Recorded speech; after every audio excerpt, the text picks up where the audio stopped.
All right, hi there, folks. Thanks for joining me. I'm Geology Professor Shawn Willsey, providing you a November 15th update on the volcanic situation in Iceland. It is about 12:15 p.m. Mountain Standard Time, makes it about 7:15 in the evening there in Iceland. I want to thank everyone who's provided so much support and encouragement, thanking all the viewers and subscribers here.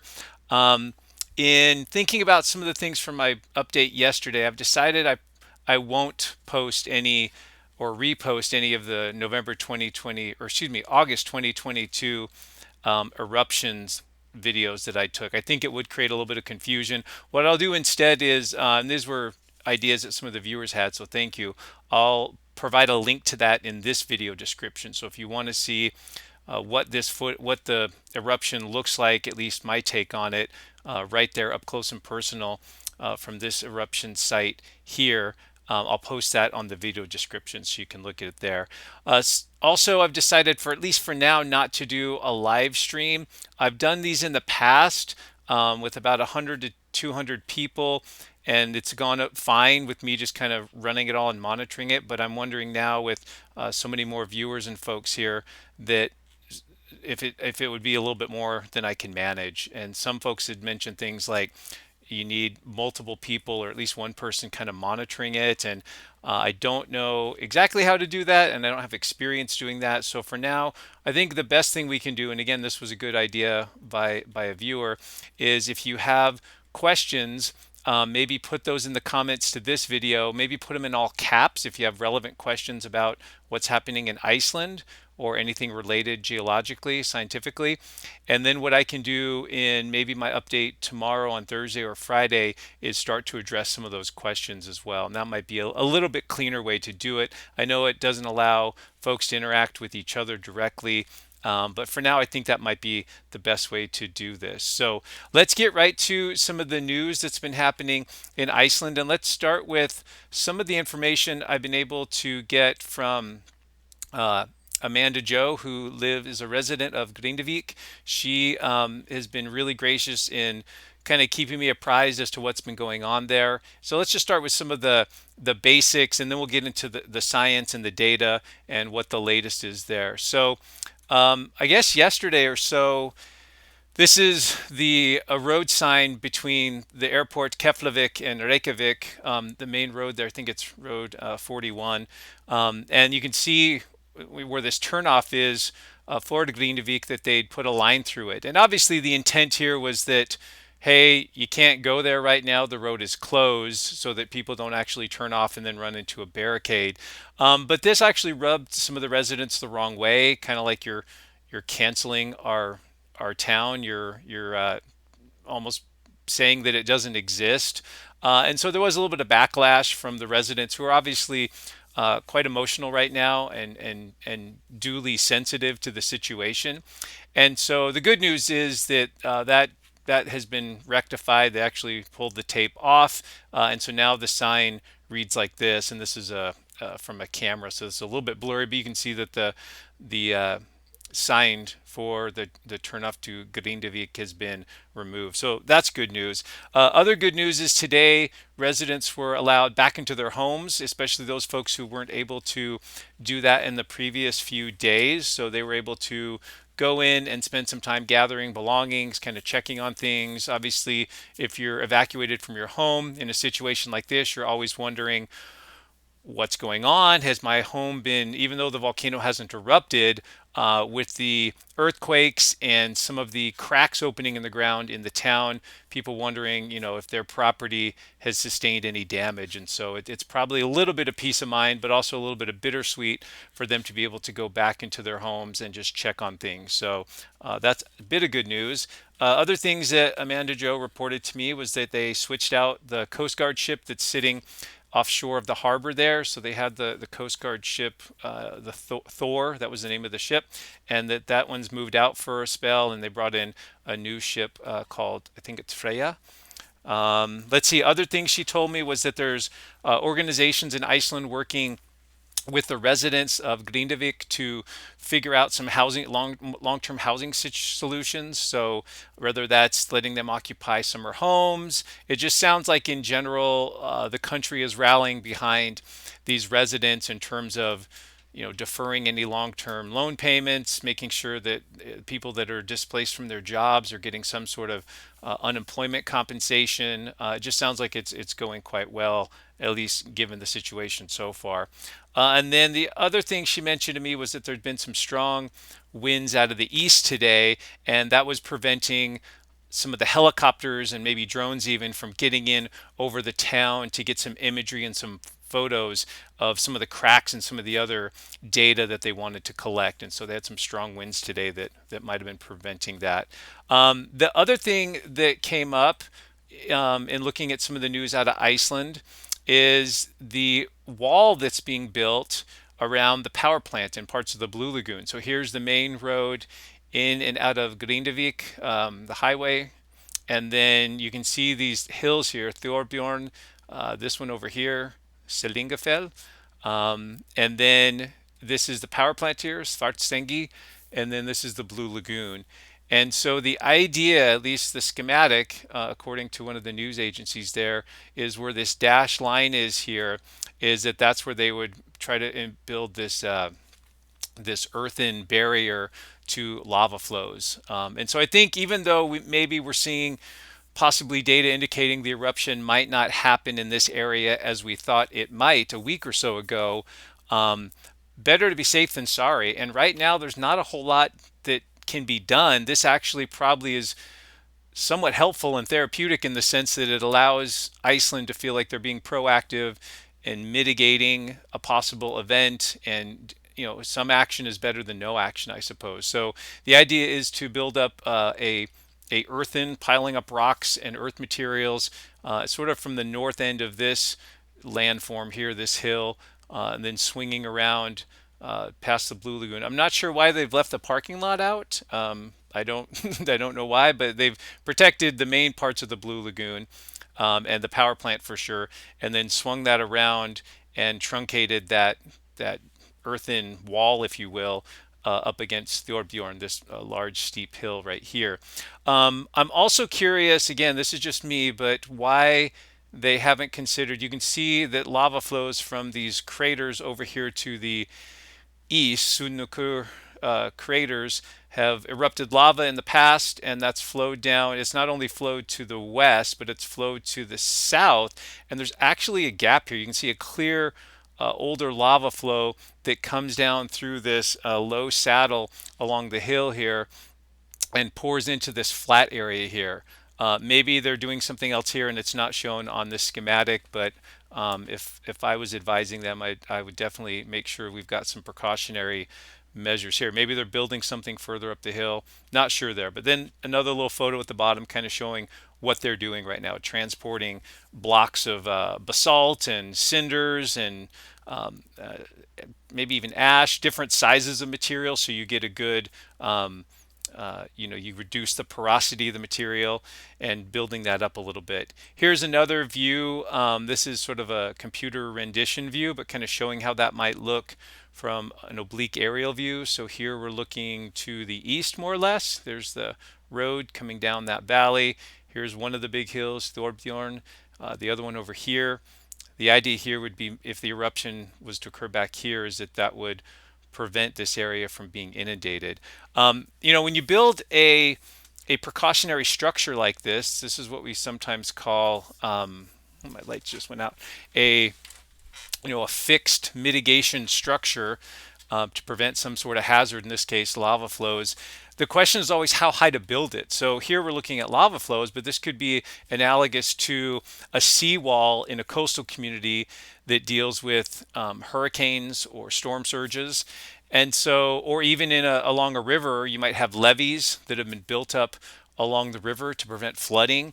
And it's always an interesting scenario because you wonder how high you need to build it.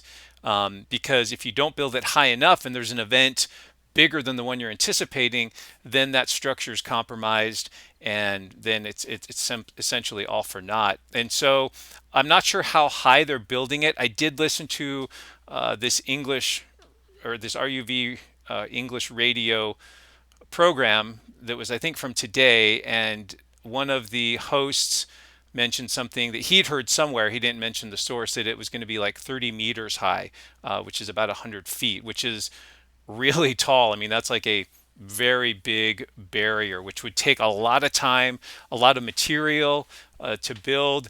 And I just wonder, yeah, like, why they considered something that big. Remember too that this is not water, so if we had lava flow threatening this area, that lava is actually quite dense. It's molten rock, and it actually pushes. It's almost like a bulldozer. It actually shoves the soil out in front of it. Even in one of the videos I'll link here, when I was at the 2022 eruption, I actually watched that and videotaped that with my own eyes, that the lava flow was actually pushing the soil out in front of it up a little bit. And so it's not fluid like water. This is molten, dense rock. And so it's going to exert a lot of force on this barrier. So in addition to the height, the other big thing I would consider is also just the structural integrity of it, like how robust it is. Because if the lava flow comes against this barrier but is pushing on it, it could compromise it. And really, that gets down to looking at the topography. If the lava is flowing um, up against it but not directly pushing on it, then it's probably not much of a point. But if the lava flow, if it was coming from some source, in this case to the left of the image, and flowing directly into this wall, then you'd have all that weight and all that force from that moving lava being exerted on that wall. So just some things to consider there. Okay, so let's look at some of the data from the past day or so, and let's start with the quakes, I suppose. So this is the Met Office's map of quakes in the last 48 hours. So if you've seen some of these over the last few days, lots of stars. Remember, stars are above magnitude 3, and we're seeing a considerable decrease or reduction in the amount of larger magnitude quakes. That shows up nicely here on this plot, which goes back to Monday night all through Tuesday and into today, Wednesday, up till about now, which is about 1800 hours in Iceland time. So the reds are just the most recent ones. Oranges, yellows, blues are older. And you can see some of these bigger ones here above threes. But since, I guess, about Tuesday morning or so, we really haven't seen anything above a 3. There's been a couple that have been close in the upper 2s, but nothing bigger. And so you can see there's been a little bit of drop off there. But the total number of quakes is very similar to what we've seen the last day or so. And that's about 80 to 100 earthquakes per day. If we look at this view from this site here, similar sort of thing. So I've got it set for the last 6 hours, and it's showing us all the quakes, everything above magnitude 0 on up. Sometimes I like to just drop this down to 10, even though there's not a lot of deep earthquakes in the area anyway. Couple over here, but we've talked about those in some of our updates. Couple over here off the peninsula, but mainly seeing a lot of these concentrated along what we're inferring to be this magma intrusion running through the west side of Grindavik, off the coast a bit, and then up towards these Sundunukur craters.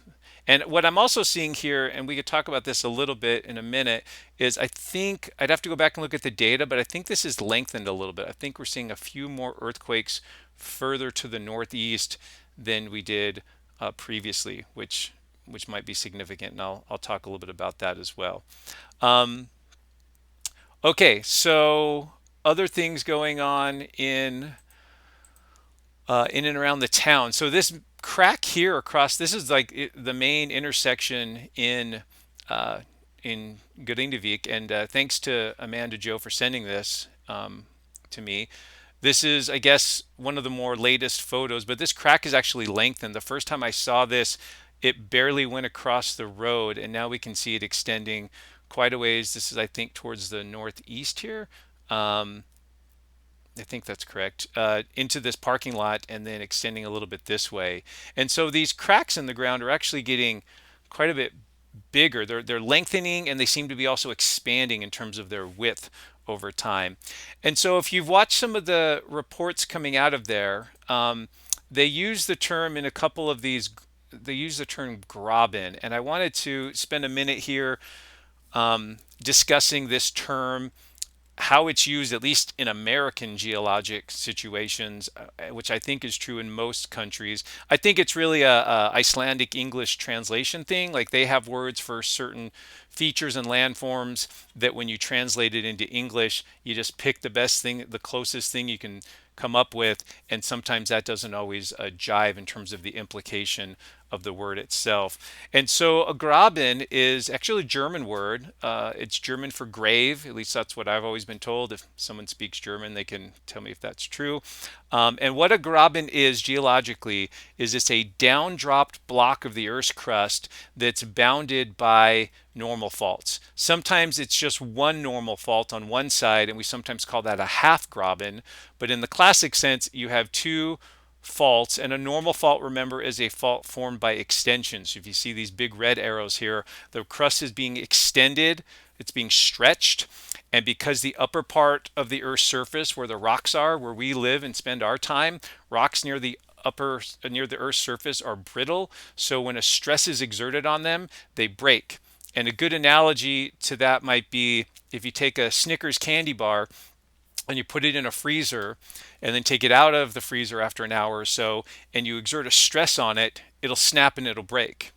If you take another Snickers bar though and you put it in your pocket on a nice warm summer's day and you go for a mile jog around the neighborhood and you take that candy bar out of your pocket and put the same stress on it, it obviously bends and flows and you end up with a mess on your hands. And that's somewhat similar to how rocks behave close to the Earth's surface in the upper portion, okay, the upper crust, and how rocks behave at depth. Rocks at depth tend to be hotter, so they'll tend to flow and bend without breaking. Rocks closer to the Earth's surface tend to be brittle. And when rocks break and behave brittly, that's what creates faults. And the movement along faults is what generates earthquakes. So, in essence, what we've had here over the last week and a half or so in Iceland is we've had magma shoving itself through the rocks, generating cracks, because remember that crust is brittle. So even though the magma's hot, the rocks that it's invading or intruding is not that hot. So those rocks have behaved brittly, they've broken, they've generated all these earthquakes that people have felt in Iceland. And so that's kind of the idea here. But that's what a graben is in the classic sense. It's a downdropped block. And just for a good example of what we would consider a true graben, there's a great one in Thingvellir National Park. This is one edge of the graben here, and then it's a little hard to tell here, but if you went way across this valley, and I couldn't find quickly a good photo that shows the whole thing, it might be best to get on Google Earth and look at it, but if you go across this whole stretch, which is several kilometers wide, there's another escarpment, and it looks similar to this, except on the opposite side. And this big lake that sits in this pit here is actually sitting in this graben. And so this is an example of that. This is just one fault. This is just one fault on one edge of the graben. So the displacement you see here where the pathway is just in one location. And I don't know when this photo was taken because every time I've been to Thingvellir, there's hordes of people along that path and trail, especially when the tour buses come in. So either that's an old photo or someone just was really lucky and got there at a time when it wasn't super crowded. So hopefully that's somewhat helpful. So as we look at some of these features in Iceland, these, at least again to me as an American geologist, these are not what I would call grabens because we don't have any evidence that these are actually the faults, right? This is not where the earthquake activity has caused the rocks or the surface to displace. Now we can see some displacement here, but you can get a lot of these. Remember what's been happening in Grindavik lately is it's been sinking and subsiding a little bit. So it was initially uplifted as the magma was intruded, but now it's actually sinking a little bit. And I have an explanation that, at least a hypothesis for that I'll share here in a second. So it ultimately doesn't really matter. If you want to call it a graben, that's fine. I don't know, the best word I would give this maybe is because it's related more to the collapse of the surface, the downward movement of the surface, which we call subsidence. I guess I'd call this like a subsidence fissure, which I know maybe isn't as sexy as graben, or not as quite as useful or easy, but maybe a little bit more descriptive. So anyway, just take that again for what it's worth. But definitely the ground's extended and dropped a little bit. So let me get back to that point I was making about what may be going on here. So if you remember what's been happening here over the last week and a half, we had lots of earthquakes here, lots of ground deformation in this area, and definitely there was indications it was magma welling up just west of the power plant in the Blue Lagoon. That put them on high alert, shut down the Blue Lagoon. Then we saw that magma migration through the earthquake activity and the ground deformation move over to this area, and then we saw this magma intrusion actually lengthen to the southwest and to the northeast. So Grindavik was hit by all those earthquakes last Friday and Saturday because the magma was pushing its way down to the north, to the southwest, and as it was moving through that new brittle rock, it was breaking the rock. It was coming up with pathways for itself. It was widening the ground a little bit there, and then what I think might be going on, and again, this is just my opinion. I haven't seen anything else that corroborates this that I know of, is that the magma, and so now what we're seeing in Grindavik, of course, is it's sinking, right? It's so how can the magma come in, when it's rising and there's earthquakes, and then it sinks? Well, one way it might be doing that is if the magma now has moved over the last few days, moved back to the northeast, and maybe is now primarily concentrated here. So if you had magma here, but now some of it, maybe not all the magma's moved, maybe it's all of it, maybe it's partially, but if you move some of that volume of molten rock back up the fissure system to the northeast, because we are seeing, I think, an uptick in earthquakes in this area, then that might explain why, okay, that you would relax the crust and you might get some collapse and downward movement, or what we call subsidence, in that area there. So just a thought, again, not a prediction, just me looking at all the data I can find and putting my best hypothesis out there. It's still, I think, anyone's guess exactly where this thing's going to erupt. There's still a chance of an ocean eruption. There's still a chance of something in and around Grindavik. And if they did truly measure those sulfur dioxide gases there, that tells us there's at least some magma below Grindavik. But if the bulk of the magma has moved back to the northeast, that may indicate that an eruption up here near the Sunnanukar crater system, this older crater system, historic system, that maybe it's in that area, and maybe it's pushing even further to the northeast. Remember, we're not too far away from an eruption that we had literally months ago in this area around Litli Rutur. Again, trying all these Icelandic terms, so be patient with me. But anyway, we're only a few kilometers away from this area. So how this intrusion relates to what we've seen the last 3 years, obviously they have to be related because they're in the same region and they're in the same area within a relatively short period of time. But the exact nuances of that are somewhat unknown. So, okay, I think that's it for data. A couple things I've got here to share with you, just sort of bottom line, just big picture things to think about as we move forward. One, I do want to make it clear, because I think I've, on a few occasions, said the little town, or whatever I've said about Grindavik.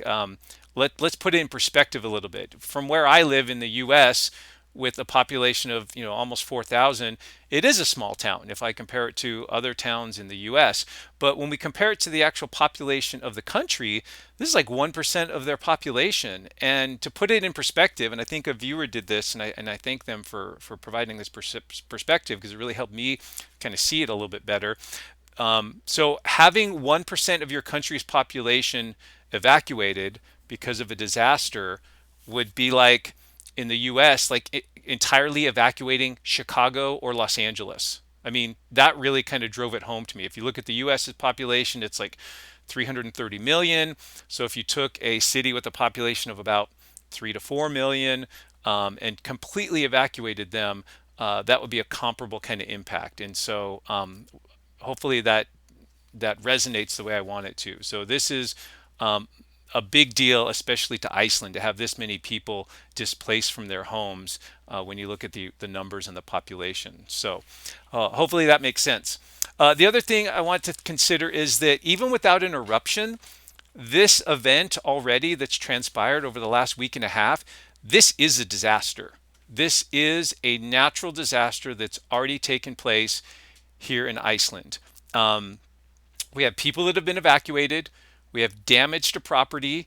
So it has affected people and it has affected property. Thankfully, no one's been hurt or killed. But right there, we've already crossed the threshold of what most people would consider a natural disaster. You know, damage to property, infrastructure, and displacement of people from their homes, damage to homes. I think we're definitely there. And the tricky part about this one, I've mentioned this before, is this is a slowly evolving disaster, which is in some ways the worst kind you can have. And this reminds me so much of the 2018 Hawaii eruption, where every day it was something a little bit different and you just didn't know. And it literally went on for weeks and weeks until it reached its full, conclusion. But this thing is happening in fits and starts. We've got the damage from the earthquakes that have happened this last weekend, and now we're seeing subsidence in town. The town will probably never be the same again. It's in what's now a known hazard zone, which I know is bold speech, but really kind of the truth there. I mean, I hope that there's some recovery that can take place, or there's a way we can rally and get this community back. But in the short term, that's probably not likely.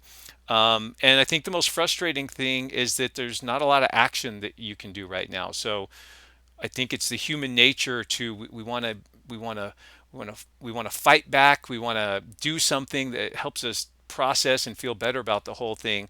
But right now, other than maybe building that little wall around the power plant and getting people out of harm's way, and I mean, there's little things that are taking place for sure, and those are helpful. But for the most part, this is a wait and see situation, which is really tricky. So the best thing we can do is continue collecting the data, monitoring the situation, and being super vigilant and ready when and if something happens. So I just remembered that I neglected to go over the Met report. So sorry to kind of switch gears on you here, but let's go through this quickly. This is as of today, November 15th, about noon their time. So that's maybe about 5-6 hours old. But yeah, 800 earthquakes. So they've had earthquakes, most of them in the middle of the magma, so near Sundanukur, so near that area more to the northeast of town. Um, so similar seismic activity, and the deformation measurements are consistent. Everything that we're seeing is still pointing towards this being a magma body. I found this statement to be interesting to me. Part of the magma dike seems to be solidifying, especially at the edges. I'm not disputing that at all, but I'd be interested to know how they can infer that. How would they know that the magma is actually solidifying at the edges? Magma and well, rock it's a good insulator, and so once magma is underground, it can stay molten for a long period of time. It takes years for even a lava flow that has come out of the surface, crusted over on top. Let's say we've got a lava flow 5 meters thick, and the top part's crusted over. You and I could maybe be walking back and forth across the top of this solidified black lava flow, but it still is molten or partially molten in its interior for years. So again, I'm not disputing that. I'm just wondering what data led to that statement there. SO2 measurements, sulfur dioxide, seem to be fluctuating, and so I think it sounds like further measurements are needed for confirmation. Sounds like they're going to get some cool equipment in there and crunch some numbers and see if they can get a better handle on the SO2 measurements and start using those as a good indicator of magma migration and movement. Similarly, it sounds like they've got some improved technology coming in with some new highly sensitive seismic instruments. So they're trying to get those deployed and established, and that may help them as well as they continue to monitor the situation. So back to this real quick. So I'd say overall, eruption is still likely. I know it's evolving slowly, and for the average fan out there or average person, um, it can start to easily look like the boy or girl or whoever that cried wolf. That, well, you said this was going to happen and it's not. Um, but all the indications are it's likely to erupt, and all we can really do is forecast that. And I think that's the tricky part about most natural disasters or events is what we want is a prediction. We want to know that at 4:30 p.m.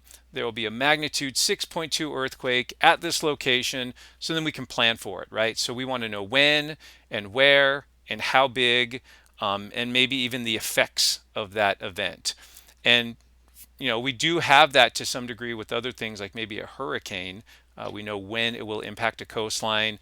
We know its magnitude, that sort of thing. But when we get to volcanoes and other types of processes, we can't do that. We can't predict. We don't know if this thing is going to erupt at all. We don't know where it's going to erupt. All we can say is we've studied volcanoes for literally over 150 years on this planet, maybe longer, and all the indications based on all the data we have shows that it's very likely to erupt, and we still have a hazardous situation. So the best thing we can do is not a prediction, but rather a forecast. A forecast would be a probability, right? Just like your weather forecast, there's a 30% chance of rain. Very rarely, well, sometimes you do get a forecast that's like 100% chance of rain. But forecasts are often like that, partly cloudy, 30% chance of rain. Well, that means there's a 30% chance that sometime during the day, drops of water will fall from the sky. And that's probably the best we can do with a situation like this is look at all the data and come up with a probability. There's a 70% chance of an eruption. Within the next week, there's a 50% chance of eruption in the next 2 weeks, something like that, which is still useful, but it's not as helpful to people that have been evacuated, not as helpful to people monitoring this from around the world. But that's the reality that we kind of have. So anyway, I'll go ahead and wrap that up with that statement. Hopefully that made sense. Hopefully that was conveyed in the spirit and the manner that I wanted to. If you have any specific questions about the eruption that I might be able to handle in the next update, please put them in the comments, but please put them in all caps, and try to be as succinct as possible. If you write 6 paragraphs when I'm going through a lot of comments, it's sometimes a little bit cumbersome, but I'll try to get to those as best I can. And for now, we'll just wish the best for our good folks in Iceland, who I know are doing the best they can and resourceful, and bright, and they will continue to just roll with the punches, just like they have for hundreds and hundreds of years. So thanks so much, and we'll see you next time.